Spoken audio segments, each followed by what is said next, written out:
ఇప్పుడు మనం ప్రిపోజిషన్స్ వాడేటప్పుడు మనం కామన్గా చేసేటటువంటి మిస్టేక్స్ ఏంటి అనేది తెలుసుకుందాం.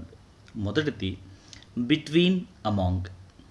ఈ రెండు ప్రిపోజిషన్స్ను కూడా ఇన్ ద మిడిల్ ఆఫ్ అనేటటువంటి అర్థంలో వాడతాం, అంటే మధ్యన అనే అర్థంలో వాడతాం. అయితే ఈ మధ్యన అనేటటువంటి అర్థంలో వాడేటప్పుడు ఇద్దరి మధ్యన అయితే బిట్వీన్ని, మోర్ దాన్ టు ఇద్దరి కంటే ఎక్కువ మధ్యన అయితే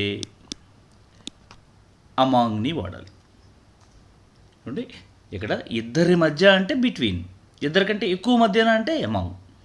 ఇక్కడ ఎగ్జాంపుల్స్ చూడండి. Chandu sits between Abhi and Hemu. అంటే అభికి హేముకి మధ్యన కూర్చొని ఉంది చందు అంటున్నాం.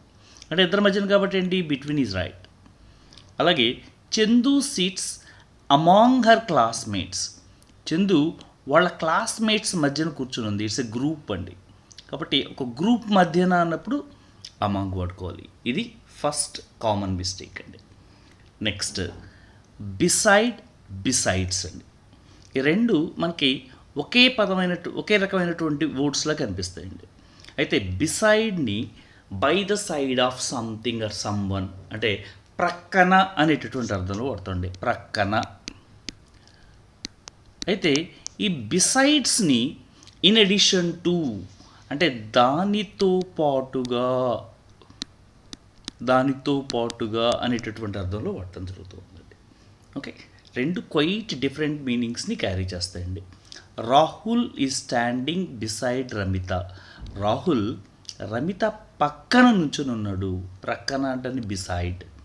అలాగే రాహుల్ లవ్స్ ఐశ్వర్య బిసైడ్స్ రమిత, అంటే రమితతో పాటుగా ఐశ్వర్యను కూడా రాహుల్ లవ్ చేస్తున్నాడు అనేటటువంటి అర్థంలో వాడటం జరుగుతుంది. Next in, into, on, upon అండి. In, into, on, upon. ఇక్కడ ఇన్ అన్న ఇంటూ అన్న రెండింటిని దాదాపు ఒకే అర్థంలో వాడతాం. లో లేదా లోపల అనేటటువంటి అర్థంలో వాడతాం. అదే ఆన్ తీసుకోండి లేదా అపాన్ తీసుకోండి, రెండింటినీ కూడా మీద అనేటటువంటి అర్థంలో వాడుకుంటాం. అయితే ఈ రెండింటిని ఎలా వాడాలి? ఇన్ ఎలా వాడాలి, ఇంటూ ఎలా వాడాలి, ఆన్ ఎలా వాడాలి, అపాన్ ఎలా వాడాలి? వెరీ సింపుల్ అండి. కదలిక ఉన్నటువంటి సందర్భంలో అయితే ఇంటూ అపాన్ వాడుకుంటామండి. కదలిక ఉంటే, వెన్ దెర్ ఈజ్ మోషన్, అక్కడ ఉన్నటువంటి పొజిషన్లో మోషన్ ఉంటే, కదలిక ఉంటే ఇంటూ అపాన్ వాడుకుంటామండి. కదలిక ఉన్న సందర్భంలో. కదలిక లేకపోతే ఇన్ను అని వాడుకుంటామండి. For example, she sits dash the room. ఇక్కడ ఏంటి, ఆమె గదిలో కూర్చొని ఉంది. There is no movement, there is no motion. కదలిక లేదు కాబట్టి ఏంటి, ఇన్. అదే her brother ran into the room. ఇక్కడ చూడండి, ఆమె బ్రదర్ ర్యాన్ పరిగెత్తుకుంటూ వచ్చాడు అంటున్నాడు గదిలోకి. అంటే ఏంటి, ఇక్కడ కదలిక ఉంది కాబట్టి ఏమవాడాడు, ఇంటూ వాడటం జరిగిందండి. అదేవిధంగా the cat is on the wall అన్నాడు.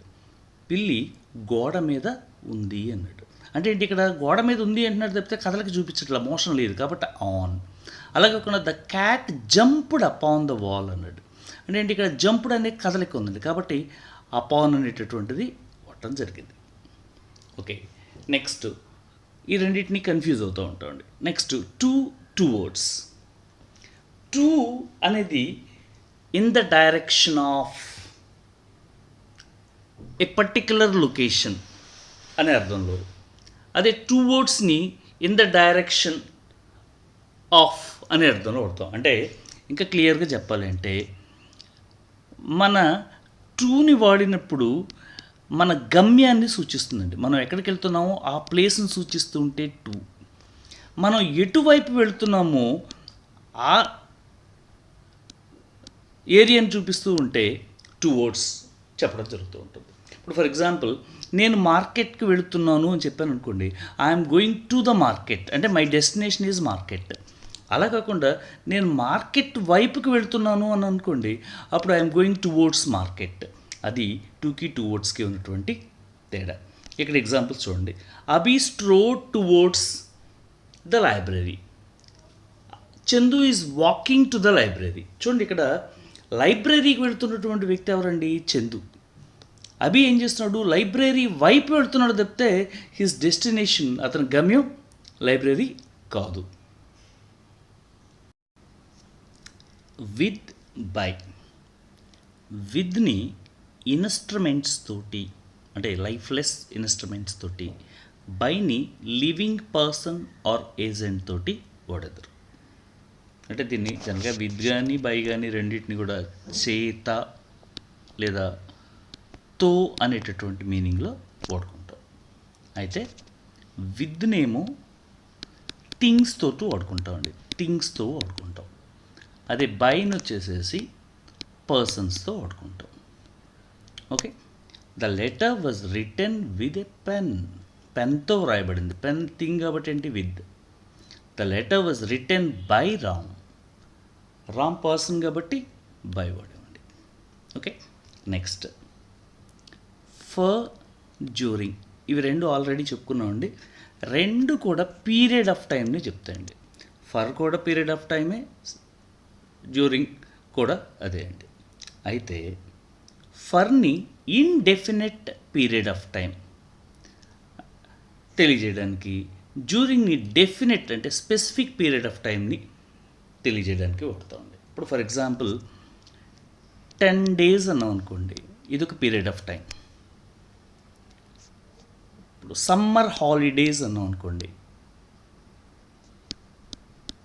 ఇది పీరియడ్ ఆఫ్ టైమే. అయితే దీంట్లో స్పెసిఫిక్ పీరియడ్ ఆఫ్ టైం ఏమవుతుంది? సమ్మర్ హాలిడేస్ అండి. ఈ స్పెసిఫిక్ పీరియడ్ ఆఫ్ టైం చెప్పేటప్పుడు మనం ఏమనుకోవాలి? డ్యూరింగ్ వాడుకుంటాం. During summer holidays. జనరల్గా ఈ 10 days అనేటప్పుడు మాత్రం ఏం చేయాలండి మనం? ఫర్ 10 days అంటాం. ఇక్కడ he has gone for a long time. ఈ లాంగ్ టైమ్ ఏంటి? ఇట్స్ నాట్ స్పెసిఫిక్ కాబట్టి ఫార్వర్డెడ్. అదే ఇక్కడ he will stay with me during summer. Summer is specific కాబట్టి ఏం వాడాడు? డ్యూరింగ్ వాడాడు. కాబట్టి ఫర్ని డ్యూరింగ్ని వాడేటప్పుడు స్పెసిఫిక్ పీరియడ్ ఆఫ్ టైంకి అయితేనేమో డ్యూరింగ్ని, అన్స్పెసిఫిక్ అయితేమో ఫర్ని వాడుకోవడం జరుగుతుంది. Next on, on to. On to refer to A position on. జనరల్గా ఆన్ అంటే మీద అనేటటువంటి అర్థంలో వాడుకుంటాం. ఆల్రెడీ మనకు వచ్చింది ఆన్. ఈ ఆన్ టు అంటే మూమెంట్ టు అంటే మీదకు అనేటటువంటి అర్థంలో వాడుతుండే. మీదకు. ఇప్పుడు the keys are on the table అంటే కీజ్ టేబుల్ మీద ఉన్నాయి అని అర్థం అండి. అలా కాకుండా the cat climbed on to the roof అండి. రూఫ్ మీదకు ఎక్కింది అనే సెన్స్లో. ఓకే. Next above, over. ఈ రెండు ప్రిపోజిషన్స్ని కూడా హయ్యర్ దాన్ అంటే పైన అనేటటువంటి అర్థంలో వాడుకుంటామండి. అయితే there is a temple above the lake. When one thing is above not directly over అంటే ఒకదాని పైన అయితే డైరెక్ట్గా పైన కాదండి. అలాంటి సందర్భంలో అబౌవ్ వాడతాం. డైరెక్ట్గా పైన ఒకదాన్ని ఒకటి టచ్ అయి ఉన్నట్లయితే ఓవర్ వాడుకుంటాం. He put on a sweater over his shirt. Shirt మీద అంటే ఏంటి? దాన్ని టచ్ అయింది కాబట్టి ఏంటి? ఓవర్. ఒకదాన్ని టచ్ అయి ఉంటే ఓవర్ అంటాం. టచ్ కాకుండా అయితే అబోవ్ అని చెప్తామండి. నెక్స్ట్ ఇక్కడ this, that, next, every, last మొదలైన పదాలను morning, evening, day, night, month, year మొదలగు ఎక్స్ప్రెషన్స్ ఆఫ్ టైం ముందు ప్రిపోజిషన్ వాడకూడదు.